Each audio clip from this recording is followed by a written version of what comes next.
আমি নমস্য বুনিয়াদী বিদ্যালয়ৰ সপ্তম মানৰ ছাত্ৰ-ছাত্ৰী। মোৰ নাম শ্ৰী পল্লৱ নাথ। বিকশিত ভাৰত বিদ্যাপন 2025 হেল্থ এণ্ড ৱেলনেছ শিতানত আমাৰ আইডিয়া দাঙি ধৰিব বিচাৰিছোঁ। ইয়াৰ বাবে মই দলৰ সদস্যক অনুৰোধ জনাইছোঁ। নমস্কাৰ। আজিকালি পথ সুৰক্ষাৰ নিয়ম অনুযায়ী গাড়ী চালক তথা আৰোহীয়ে চিট বেল্ট লগোৱাটো বাধ্যতামূলক। নলগালে গাড়ীখনৰ সংকেত ধ্বনি দিয়ে।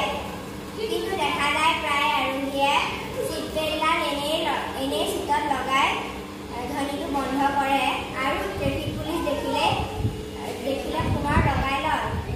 গতিকে আমাৰ ধাৰণাটো হ'ল, যদি এনেকুৱা এটা ব্যৱস্থা উদ্ভাৱন কৰিব পাৰোঁ যাৰ দ্বাৰা চিট বেল্ট নলগালে গাড়ীখনৰ আগফালে এটা লাইট জ্বলি উঠিব আৰু এটা নিৰ্দিষ্ট মানৰ টান বেল্টডালত পৰিলেহে ঠিক মানুহ এজনৰ শৰীৰৰ আকাৰৰ লাইটটো নুমাই যাব। মই ইয়াৰ ব্যৱহাৰৰ